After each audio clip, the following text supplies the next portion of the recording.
So this is Ford Saeks with another episode of Fordify. You know, I wrote a book called Accelerate, How to Maximize Local Marketing and Boost Sales. But every franchise brand and every business struggles with really leveraging local marketing. So whether you're a big brand or a small brand, your customers, how do you get them? How do you retain them? How do you stand out from the competition? And today to discuss that is a colleague and friend of mine. We are in the industry together. We're in franchising, but we also run digital marketing agencies. So this is Kirk Allen. So if you're listening to this right now, we're live on Facebook, LinkedIn, YouTube, and Facebook, a couple other places. But this is also the audio for the Business Growth Show. So Kirk Allen from REshift Media, welcome to today's episode of Fordify Live. Thanks, Ford. It's a real honor and a pleasure to be here. So thank you for the invite. So in the green room, we were talking about some of the challenges organizations are facing. And, you know, when you and I use the term local marketing, but I think there's a misconception in the marketplace. So how would you define local marketing as it relates to a franchise brand? Well, it's a great question regarding franchises. Franchises, if they're brick and mortar, and if not, and they're a service-based brand with territories, it's all about local. And, you know, today, you know, going through COVID, local shopping, use local people is more important than ever. And every franchise location is locally owned and operated. And what a lot of agencies will do is they'll run a campaign for their 200,000 locations, and they'll geo-target that campaign to where they've got locations. And they'll run it through Meta, and Meta is going to go and optimize it and then push the budget to wherever it's performing the best. Our view is that campaign should run off the local Facebook pages at scale, because number one, it'll be more relevant to the audience that sees it in that local city going, oh, there's one here, or it could be a territory, or it could be cross streets, or it could be any one of those things. But the bottom line is it's local, and franchise systems more often than not don't take advantage of that local footprint. That is one of their biggest strengths that they have, and it should be leveraged in all of their marketing. So whether it's Meta, Facebook, Instagram, whether it's Google AdWords, like all the localization, local terms should be inserted. And that's quite honestly our big play is let's take advantage of the brand's footprint and let's localize things and even go to the extent of allowing local franchisees to run ads through our platform using their own credit card. And they've got these local budgets they're supposed to spend and they don't know how to spend it. So, you know, a sales rep comes in from, you know, local park bench advertising. Guess what? The franchisee, oh, that sounds great. I'm going to do some local bench advertising. But it should be a lot better than that. It should be controlled by HQ, should be pre-approved, and then make it easy for local franchisees to run local marketing, true local marketing in their local market. Yeah. So just to be clear, you know, if you're a listener and you're not in franchising, this is still stay tuned. It's still relevant to how do you get found, get seen, and how do you create attention, build a relationship, and on that local level. And so, you know, in franchising, we both know the biggest challenge in franchising is the franchisors want their franchisees to follow their systems and to use the tools and things that they've created. And the local franchisee too often relies on the corporate to drive all the business. So they're like, hey, why is my phone ringing? Why, whether it's a service business or why aren't people rushing to my business? Because they're not really maximizing their local. And so, you know, as a franchisee, you know, taking personal accountability for your local area marketing, your territory, and, you know, that covers a whole host of things, the grassroots efforts, the networking, you know, building relationships in the market, but then it's also working with strategic partners. So if you're a franchisee, you know, full disclaimer, this is for educational and informational purposes only. Follow your systems, be compliant, use the tools, reach out to corporate and make sure, and maybe your action step after this episode is just to go back and look at the tools that your franchise brand actually offers so that you can go and leverage them. But more often than not, a lot of the franchise brands that I speak to, so I'm an opening keynote speaker. I speak at their annual conferences to help them, you know, understand the importance of local marketing and then give them some strategies and tactics that are, you know, doable, timely, and relevant that are in alignment with their brand. But so often not, sometimes they tune out because they're like, well, I've got an agency, or I'm already contributing to the fund, or I already have, we're already having an agency take care of that. But so often the other agencies other than yours that I've seen, a lot of times they're not really doing local ads. And so then what happens is the franchisee gets disillusioned because they're like, this doesn't work. Well, it's not that it doesn't work. It wasn't executed effectively. And so, what are some of the things that you work with on your customers? First of all, who's an ideal customer for your service? And if you're listening on the podcast, again, this is Kirk Allen. He's the COO and the co-founder of REshift Media, and you can find him online at ReShift Media, just like it sounds, reshiftmedia.com. So who's like an ideal customer for you? Are there franchises that are too small, or are you only going after the big ones? No, you know what? More often than not, Ford, it's the small to mid-sized ones who don't have the technology, don't have the in-house staff, don't have the know-how. The larger ones often have all of this in place, and they've got such a big footprint. They can run one ad, and if it's McDonald's, well, they know where they're right. It's going to drive. Yeah, right. Yeah. But I was listening to one of your recent podcasts. I forget the gentleman's name, but you guys were talking about the struggle between franchisees and franchisors. And often the franchisors on this, they don't listen to their franchisees. And I forget the gentleman's name, but I thought it was great because they know a lot. And they have ideas. They're at the ground level. They're meeting the customers.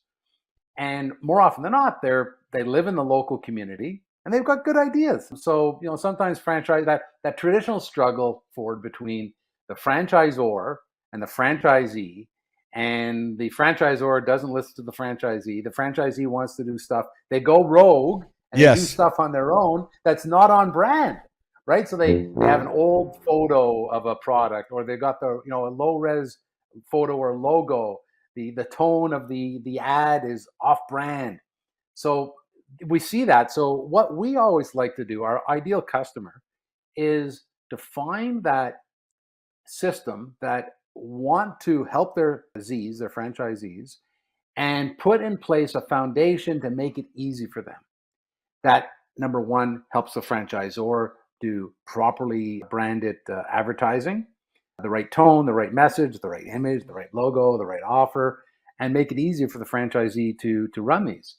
So ideally, it could be anywhere from, we've got clients as low as 30 locations, up to thousands of locations. But the ideal customer often, Ford, is probably between 50 and 500, where they go, like, we're not big enough to have a big agency do this for us. We know we need to do it, and we know we have a struggle. Like, we know we aren't supporting the franchisee as much as we should.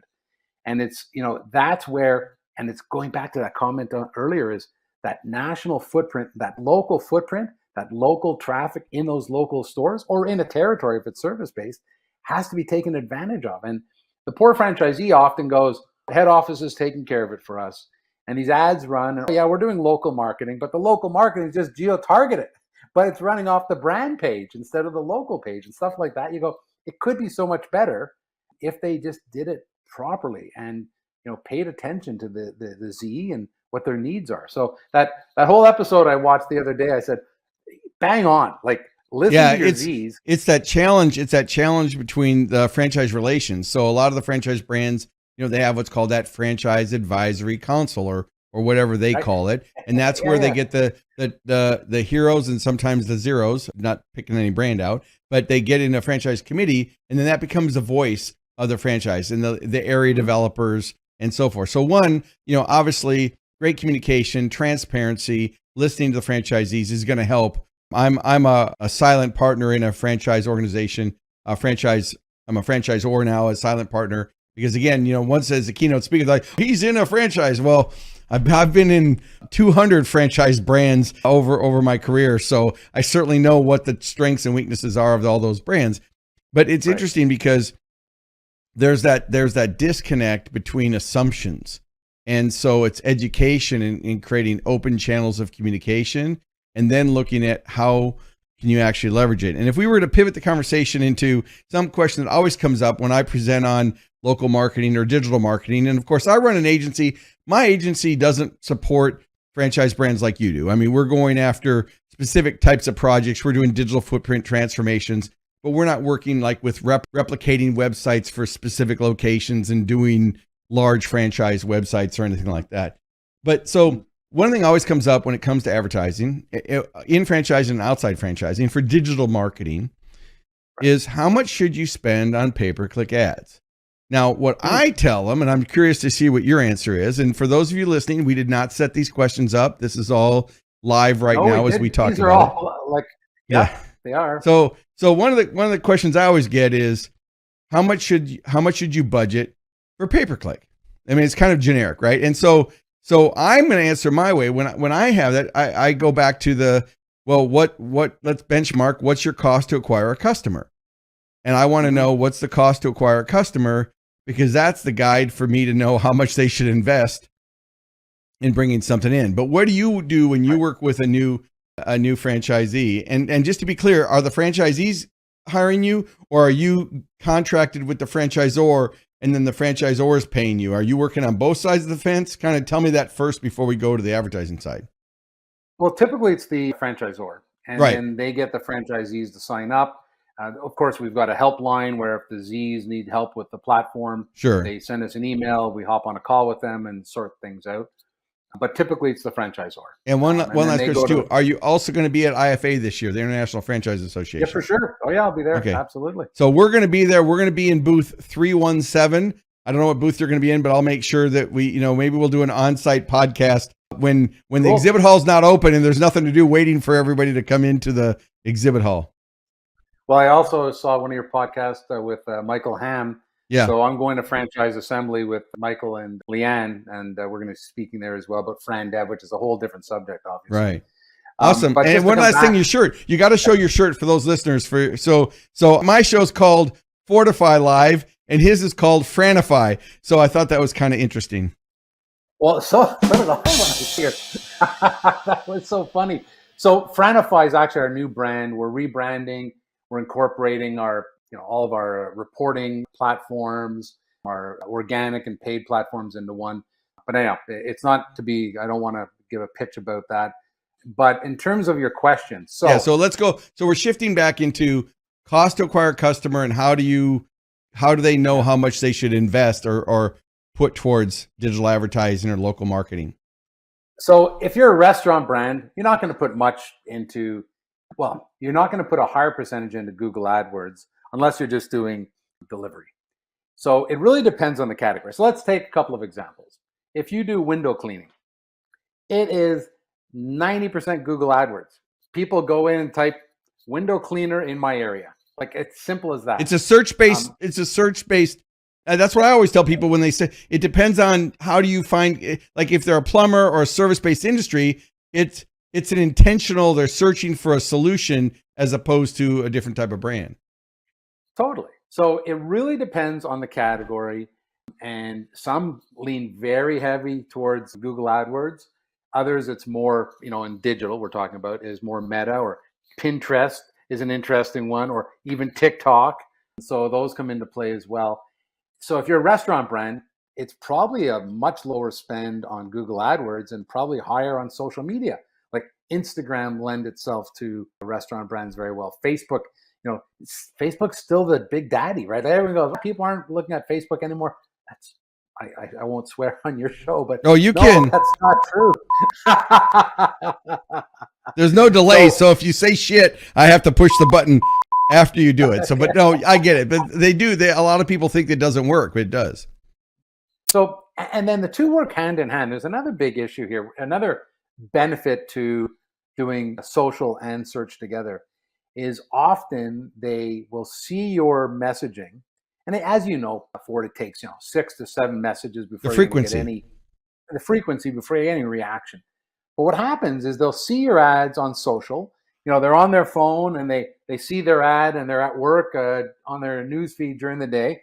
They don't react to it, and they go home that night and type in window cleaner. And guess what?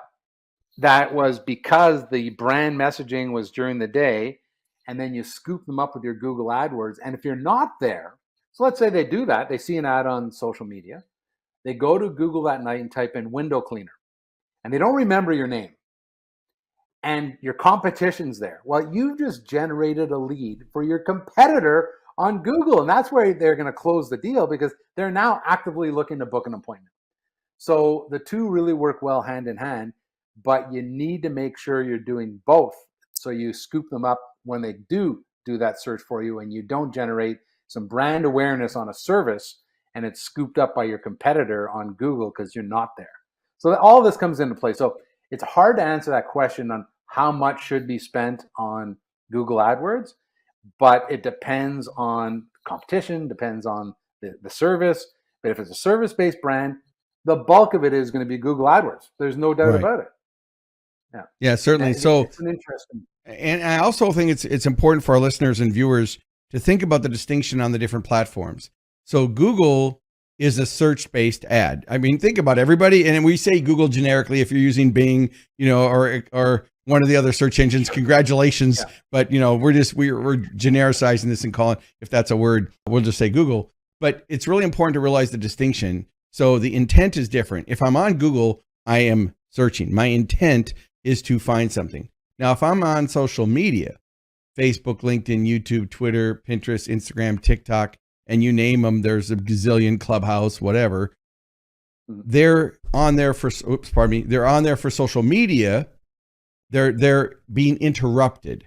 So there's a difference in the ad, in how you craft an ad to be an interruption ad in someone's feed and have content that's engaging to get to interrupt them, as it is to pay-per-click. And so often I've had brands that didn't make that distinction. So they have their approved ads and they're expecting a Google ad to work well on Meta or Facebook, or even on a YouTube ad or whatever. It doesn't work the same. So understanding the intent of your ideal customer, understanding at what phase are they in the buying process? Are they at awareness that they know there's a problem? Are they researching? So now their intent is to search. Are they comparing brands to brands? And are they actually shopping and buying? So the whole digital marketing covers all of those different things. Would you agree? Yeah, 100%. So one's a push strategy, one's a pull. Right. So all the social, and you said you're interruptive, which is a push. You're pushing a message out. They didn't ask for your message, even though you're targeting to the best of your capability. And then Google is pulling them in because that's the intended audience that went and typed in your service or your brand or whatever it is. So yeah, I totally agree 100% with what you said. And that's I'm gonna give you a topic from left field. So how well how well are you implementing AI as it relates to your agency? So I'm going to put a cap. I'll give you the background. So I'm a digital marketing agency and I'm also a keynote speaker. And we did a big retainer deal with an aircraft company. We're doing all their marketing and transformation brochures, everything. And the CEO called me. We sold it in January of this year. And of course and the CEO called me and said, well, hey, I just heard about this chattable DT. Like he didn't even know what the initials were.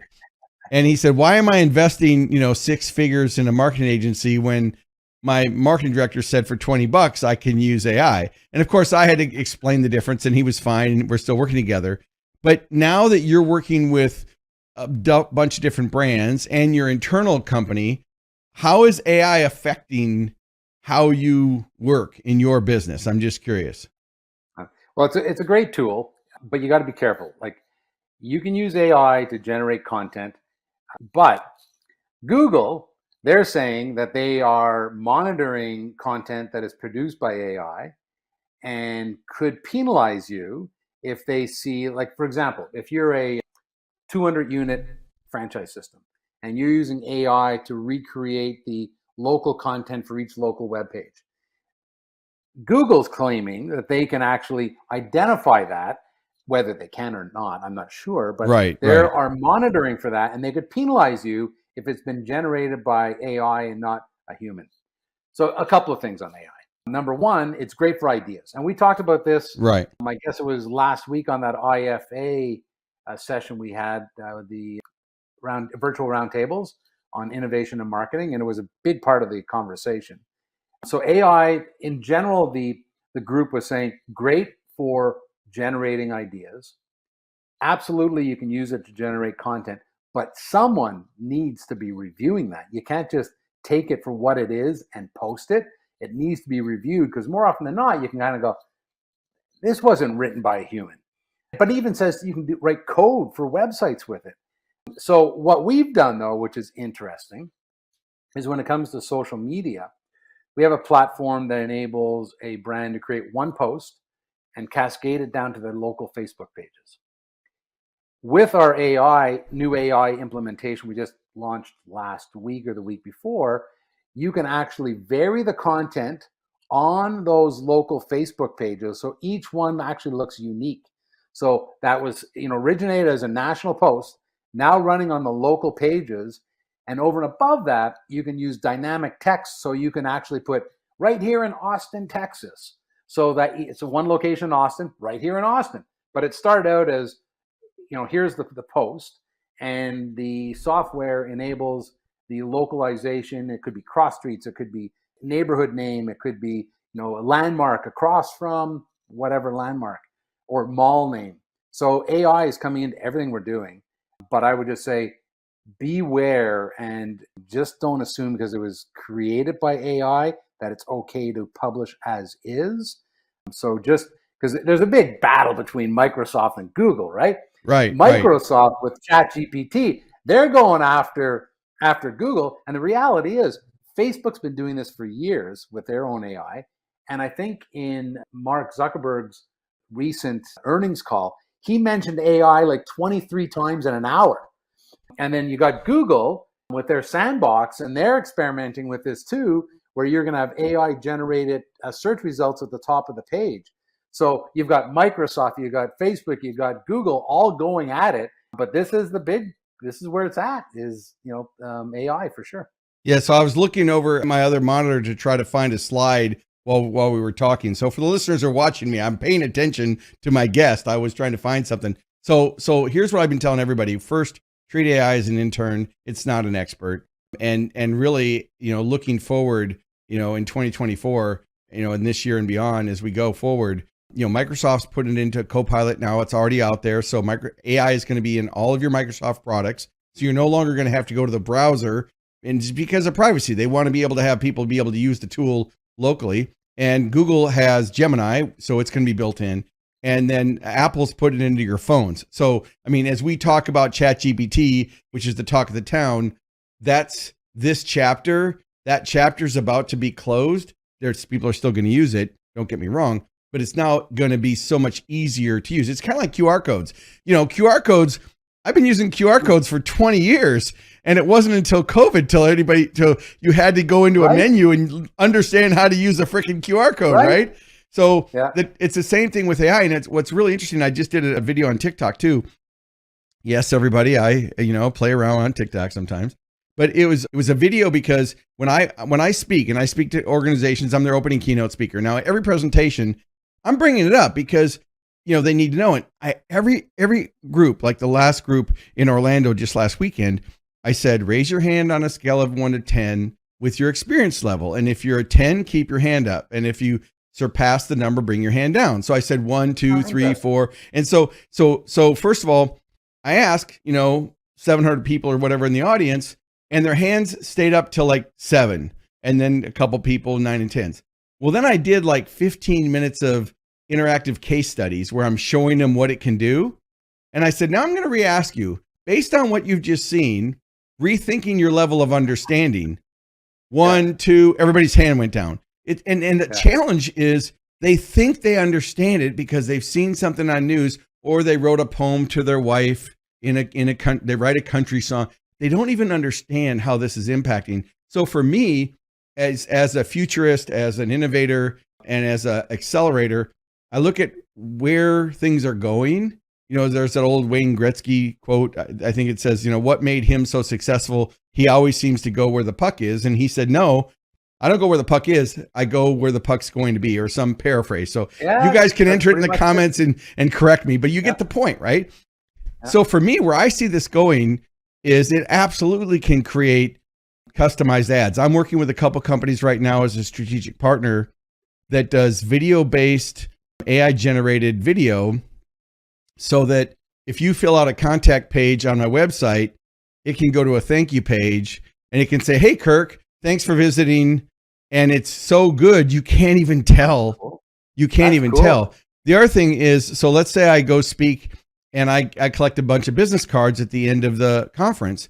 I can now use a tool where it's got my video, and I can have it in my own voice, send personalized thank you videos to everybody. So, hey, Kirk, thanks for joining me at the conference. It was great. Hopefully you'll implement these strategies or whatever. Or, hey, for a free copy of my book, go here. But it's using AI for video content, text-based content, context. Well, it's no different than Google using the I'm having a blank on what's it called in Google, where you do Google ad and dynamic ads, where it uses the keyword phrase to change it. I mean, at the end of the day, that's AI, right? I mean, it's listening. Sure. So I just think that no matter where you are in your organization or what role or responsibility you have, certainly as today's topic is around local marketing, leveraging the power of that tool, but keep it in mind, like Kirk and I are both saying, it's a tool. It's not a replacement. It's not, you can't set and forget. You've got to treat it as a low-level employee so that you can make sure. Otherwise, it can do some big brand damage. Yep, you're bang on. And it can be scary. But it can be powerful tool too. So I love some of the applications you're using it for. What do you see the future trends are? We'll wrap up here in a few minutes. What do you see changing as it relates to you and your business, or the landscape of how to engage disengaged market?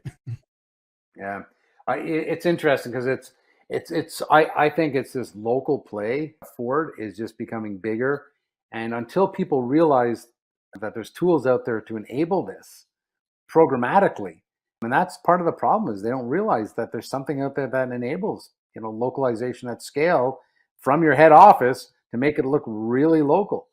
So I think there's some of the players like TikTok, for example, and happy to hear you're on TikTok. That platform is the fastest growing, and they've gone from hundreds of thousands to I think almost 2 billion in a few years. So short form video is a big trend right now. I'd agree. So that's a huge one, and that plays into, and then your TikTokify, to talk about Fordify and Fordify. Right. You have to create separate content for TikTok. So TikTok is very different, and it's got to be like, you see some material, some ads on TikTok, and you go, But if you do it properly and fit the audience and what is expected, and create separate content for TikTok, it'll perform better. So you got to be careful that some of these platforms will say, okay, post this everywhere. No, Hang on. Like, it's not going to work. Like, Instagram stories or reels versus TikTok are very different. So, there is that comes into play. So that's, we're always on top of the latest trends, and TikTok now are getting better at local targeting. So you talk about local. So now zip code targeting, whereas a couple of years ago, it was like city level, and it really didn't help a franchise unless you're a huge franchise. But now with their localization by zip code, it can certainly play a role at the local level. I think what they're struggling to figure out is, does it make sense to have a TikTok handle for every location, which doesn't seem to be the case. Unlike Facebook, right? You have a local Facebook pages. TikTok seems to be one brand page. And then you get some franchisees playing and experimenting with their own TikTok handle, but they really haven't got to the point where they're able to create that connection between the local TikTok handles with the Z's and the parent or the brand page or the brand TikTok handle. So I think that's kind of, TikTok is growing so quickly, they're struggling to figure that one out. But, I think local and digital is where the play is.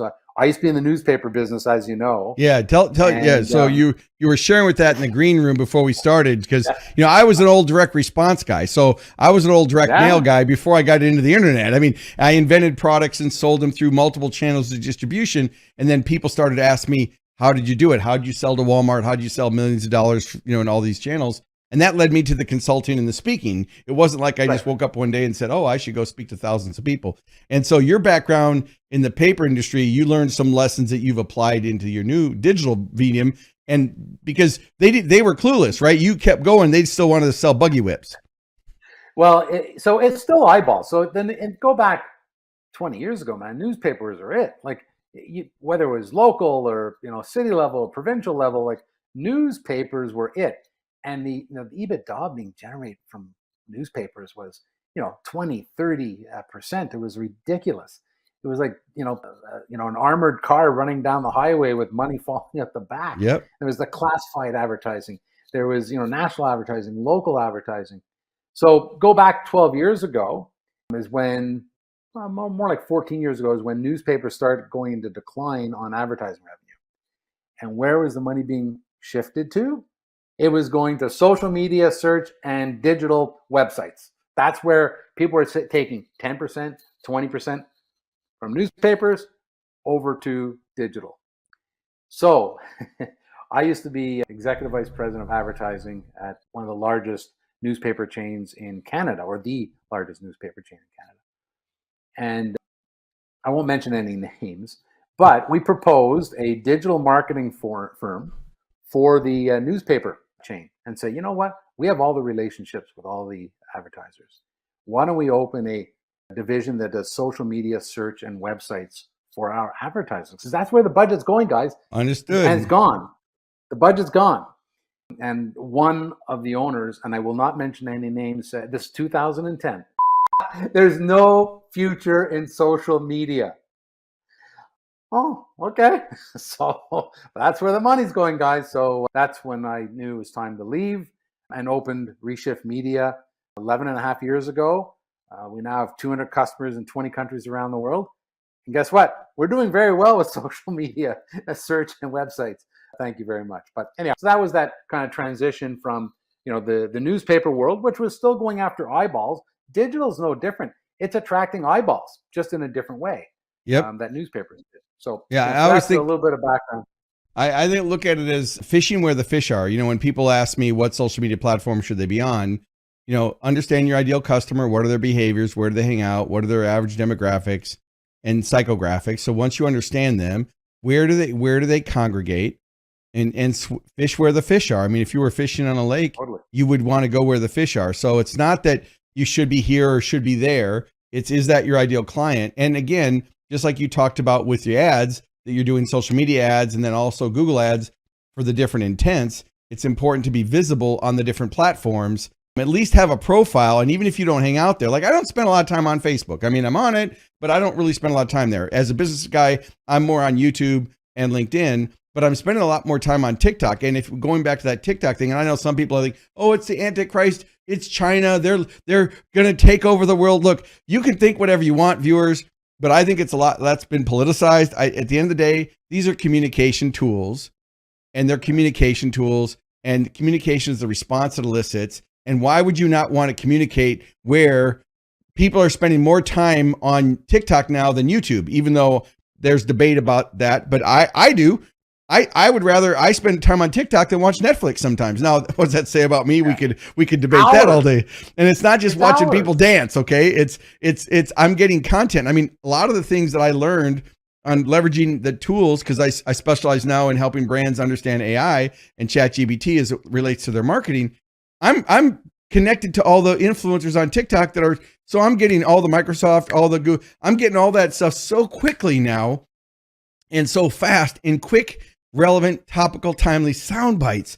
So why would you not want to be visible on a platform where everybody congregates, right? It's like you said, go where the yeah, I know. I push my sound effects. If there's an audience there and there's a huge audience, why wouldn't you be there? Right. And TikTok is a really good example. And then it gets to know your behaviors, just like social media in general. Sure. So if you like cooking, or if you like golf, or if you like hockey, you've got a hockey analogy there. You're going to get fed some of this stuff, right? That's great. You don't have to go search for it. Like I get golf tips all the time on my TikTok feed. Save that one. That's a good one. Right. No, I think that's great. And I also think that, when people talk about the privacy for AI or TikTok or anything, look, all of our phones are listening. So as we do this episode, whatever, unless you're listening on earbuds or something, everything we're saying right now is being recorded on your phone. If you have an Apple Watch or another watch, it's getting recorded there. I mean, these things, everything's being recorded. So for me, life's too short. I mean, I'm not putting anything out that's that private. Now, obviously, full disclaimer, this episode has been for educational and informational purposes only. Do your due diligence and follow your systems. But now that we've got the disclaimer a couple times, I just think it's important to use these communication tools, not overthink it. Done is more profitable than perfect, and really be visible. So any closing thoughts as we get ready to wrap up this episode? I'll play an ending and then stick around. We'll say our goodbyes. But any closing thoughts you'd have for our listeners and viewers? And for those of you on the podcast, again, it's Kirk Allen, the CEO and co-founder of ReShift Media on reshiftmedia.com, and soon to be Franify something. Are you going to have franify.com or? We'll have them all .com. Perfect. So, all right. Any closing thoughts as we get ready to wrap this up? Well, I look forward to seeing people at the IFA. So the IFA, during COVID, a couple of tough years, but the last couple of years have been great. I would imagine there's going to be over 4,000 people. There's also the franchise assembly at Fort Worth at the beginning of February. So shows are back. And it's interesting, shows were in decline. I wouldn't say trade shows, but industry shows like franchise shows, for example, where people would go to find a new franchise. So if someone wants to buy a franchise system, we're kind of in decline up until COVID hit. And since COVID, everyone's going to shows again. So shows have come back, which is fascinating because I thought they were dying. So I really look forward to meeting people in person down at the IFA. So I'll be around, and we'll get that great app so we can connect on the app. And I would just say, look forward to 2024. There's a lot of learnings that have happened during COVID, and really appreciate you having me on, Ford. Really appreciate it. Well, I appreciate you. Thanks so much. Thank you for tuning in to Fordify Live. Make sure to like, comment, and share this episode on your favorite social media platform. And don't forget to subscribe to the Business Growth Show podcast, available wherever you get your podcast streaming fix. We air weekly at 11 a.m. Central Time. So until next week, keep pushing the boundaries and never stop growing.